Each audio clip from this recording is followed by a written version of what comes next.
이제 정말 흔한 단어죠. 공감이라는 거. 어떨 땐 진짜 아무것도 아닌데, 아니, 내가 힘이 있고 내가 강할 땐 그런 게 존재한다는 것도 자주 잊어버려요. 내가 약해져 있을 때 때로 어딘가에 나와 같은 사람, 꼭 누군가 옆에서 등을 두드려 주는 것만이 아니라 그냥 내가 겪고 있는 이 무언가를 똑같이 겪고 있는 사람들이 있고, 그래서 이 마음을 아는 사람들이 있다는 걸 아는 것만으로도 힘이 되기도 해요. 그냥 그것 때문에 라스폰트리의 영화 얘기를 이렇게 길게 했어요. 우울증은 우울증에 걸려보기 전에는 절대로 몰라요. 하물며 정동장애는 하느님도 모를 거예요. 우리도 조현병이나 복합통증 증후군 이런 거 상상만 해볼 수 있지 모르잖아요.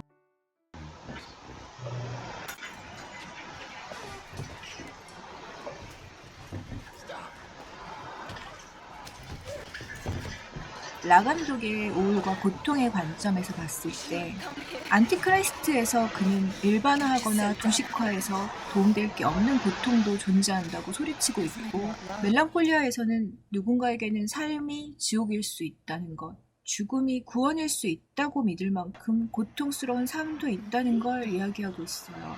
물론 멜랑콜리아는 어떤 분의 해석처럼 모차르트와 살리에르처럼 비범한 천재와 평범한 천재처럼 멜랑콜리아와 디프레션, 비범한 우울과 평범한 우울의 이야기를 다룬 영화기도 하겠죠.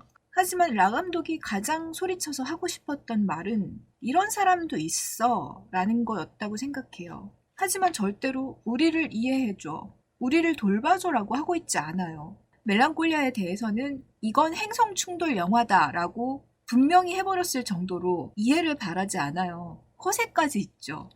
저는 제가 조울증인 걸 주변에서 몰라요.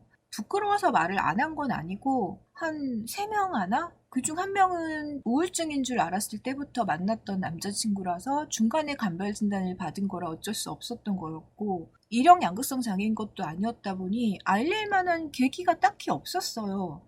또 아마 우리 다 그럴 거예요. 주변의 친구들의 좋은 마음에서의 배려일지라도 신경 쓰이게 하기 싫은 마음, 그리고 나를 그냥 있는 그대로 봐주길 바라는 마음. 근데 흔들릴 때가 있죠. 사랑에 빠지면 이해받고 싶어져요. 기대고 싶고 의지하고 싶은 사람에겐 달라요. 정말 달라요. 어떤 온전한 이해와 수용을 받고 싶어지긴 해요. 하지만 저는 저희가 타인에게 어느 정도 이상 기대거나 이해나 공감이나 수용이나 심지어 공유, 이런 걸 기대하지 않았으면 좋겠어요. 우울해서 몸에 힘이 하나도 안 들어가서 움직일 수 없어서 누워있는 것도 그것도 누워있는 거예요. 너무 슬퍼서 공허해서 죽고 싶은 마음과 처절하게 싸우고 있어도 우는 게 싫은 사람한텐 우는 게 싫을 뿐이에요. 조금 극단적으로 예를 들면 폭력을 사용하는 사람이 있다고 하면 그 사람의 결핍이나 과거, 그리고 그 사람이 그러지 않기 위해 노력하고 있다는 걸 안다고 해도 그 폭력을 좋아할 수는 없잖아요. 심지어 내가 폭력을 겪고 자라기라도 했다면 어떻겠어요. 그건 다르다라고 생각했었는데 상대방들의 세계에서는 다르지 않을 수 있더라고요. 그리고 또 어떤 부분을 알게 됐냐면, 우울이 너무 깊으면 개인 위생 관리조차 불가능할 정도의 시기가 있잖아요. 의사들 사이에선 소통을 위해서 용어로까지도 존재하는데 어떤 사람들은 그런 시기가 있다라는 걸 인정하려 들지조차 않죠. 말도 안 돼. 그냥 하기 싫은 거지. 그런 상태가 있다라는 게 말이 돼? 몸이 아픈 것도 아닌데? 하고 인정하지 않아요, 절대. 이게 내 병 때문이라는 걸 알면 이해해주지 않을까? 사랑해주지 않을까? 공감해주지 않을까? 이런 생각이 드신다면 병원에 데려가서 정신과 선생님한테 내가 병 때문에 이렇다라는 걸 정신과 선생님 입에서 들으면 나를 다르게 대해주지 않을까? 이런 생각을 하신다면 옛날처럼 뭘 알아보려면 도서관에 가야 하는 것도 아니고 핸드폰만 들면 저명한 의사나 박사님들 수십 명이 하는 말을 들을 수가 있어요. 알아보고 싶었다면, 그리고 이해하고 싶었다면 자기가 이미 찾아봤을 거예요. 이해하고 싶지 않거나 내가 싫어하는 그 부분을 이해할 만큼 내가 소중하지 않은 거예요. 그냥 아주 단순한 문제예요. 조언이나 위로도 그 개인의 욕구 충족을 위한 것이라는 연구 결과가 점점 힘을 얻죠. 그런 경우 자신이 스트레스를 받지 않는 선까지, 자기 욕구가 충족되는 선까지라는 전제 조건이 꼭 붙을 거예요. 제가 현재까지의 진단으로는 정동장애, 그중에 E형 양극성장애 또는 순환성 기분장애이기 때문에 이걸 예로 들어서 이야기하면 양극성장애는 현재까지 연구 결과에서 유전적 요인을 80%로 보고 있어요. 가족력의 관계가 있지만 유전된다는 건 아니에요. 경향성 정도. 나머지 20%는 학대 경험이나 오랜 기간 스트레스에 노출되면서 발병 확률이 확실하게 높아지는 걸로 설명하고 있어요. 그리고 임신 중에 약을 복용할 수는 없기 때문에 증상이 심한 여자분의 경우 삶의 축복이라고도 하는 나 아닌 존재를 온전히 수용하고 사랑하는 경험, 어쩌면 이 조울증의 치유로까지 이어질 수 있는 그 경험을 할 수 없는 게 현실이죠. 조증사파일 때, 특히 E형인 경우에는 발병 후 굉장히 긴 시간 병에 대해서 인지를 못해요. 흥분감, 도취감, 자신감, 추진력이 올라가는 정도니까 컨디션이 너무 좋고 에너지가 넘치는 정도로만 느껴지거든요. 저는 20대 그 시기에 아트발 올랐다고 했었어요. 저는 제가 막 타고난 예술가인 줄 알았어요. 앉아도 안 피곤하고 안 먹어도 배 안 고프고 감성과 감정과 에너지는 하늘을 뚫고 올라가고 저는 지금도 약간의 고향감이 있을 때 나 경조증 오려나 싶을 때 쾌적해요. 경조증일 때 만족도가 상당히 높다 보니까 몸이 정신이 그걸 기억하고 그리워하는 것 같다라는 생각까지도 해요.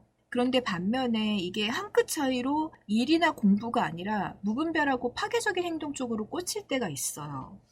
과소비, 무분별한 술자리, 만남, 엄청난 화나 파괴적인 행동을 하기도 해요. 그러다가 우울사파가 오면 일단 무기력하고 모든 게 부정적으로 보여요.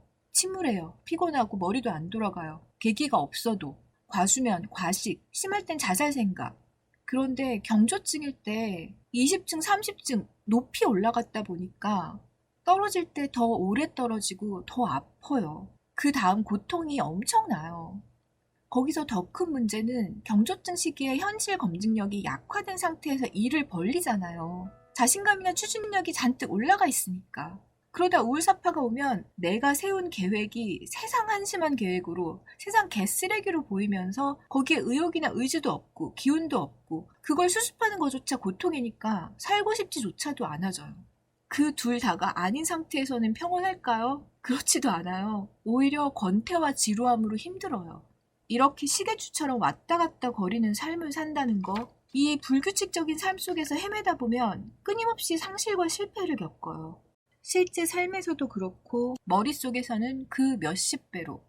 이 감정의 소용돌이에서 인간관계도 경제적으로도 파탄이 나요. 나이가 들수록 경조사파는 점점 줄어들어요. 사라져가고 우울사파가 잦아지고 길어져요. 경조사파가 온다고 해도 이미 내가 뭔가를 할 수 있는 기회는 굉장히 많이 사라져 있고 체력이 못 따라가기도 하고 또는 이미 내가 내 자신에 대해서 너무 겁을 먹은 상태이기 때문에 아무것도 못해요.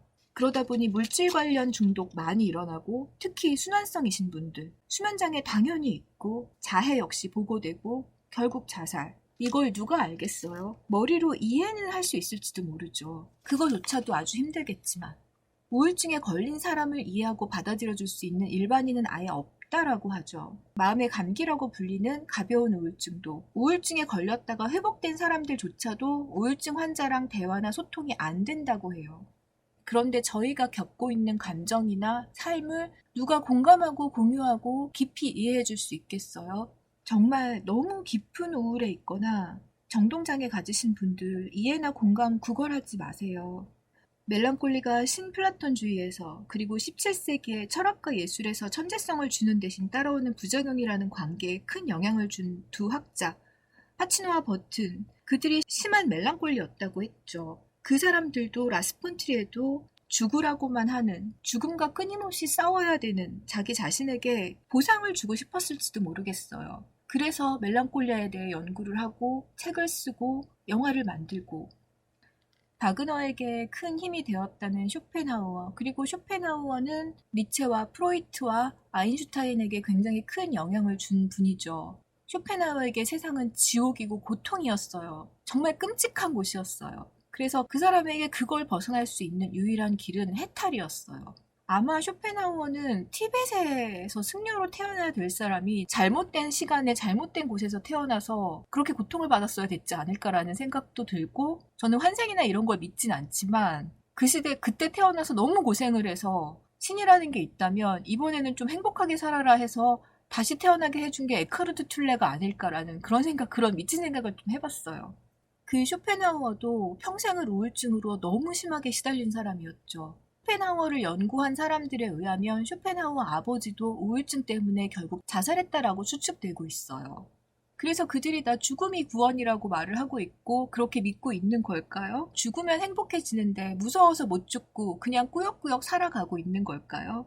그들이 말하는 게 그건 아니라고 생각해요. 그냥 제가 확신하는 건 죽음이 구원일 만큼 그 정도로 삶이 고통이라는 걸 아는 사람들이, 그 마음을 아는 사람들이 있다라는 거예요. 내 주변에, 그리고 여러분 주변에는 없을지 몰라도 여기에 저도 알고 쇼펜하우어도 알고 라스폰티리에도 알아요. 제가 거시적이고 힘있는 거 좋아한다고 했잖아요. 타인에게, 이걸 알고 싶어 하지 않는 사람에게, 이해하고 싶어 하지 않는 사람에게, 인정하고 싶어 하지 않는 사람에게 공감해달라고 하지 않으셨으면 좋겠어요. 그건 어떤 사람에겐 심하면 주치자 감형이나 심신미약 감형으로까지 들릴 수도 있고, 그건 나한테 엄청난 상처로 돌아올 수 있어요. 정말 너무 서러울 때, 아무도 모른다라고 생각할 때, 그럴 때는 라스폰티레는 알아. 너흰 모르지? 너무 외로워서, 서러워서, 아무도 안 믿어줘서 차라리 죽어버려야지. 내가 죽으면 알겠지. 이런 생각이 드신다면 나도 알고 라스폰트리에도 아는데 쇼펜하우어도 아는데 너흰 모르지? 차라리 이렇게 생각하세요.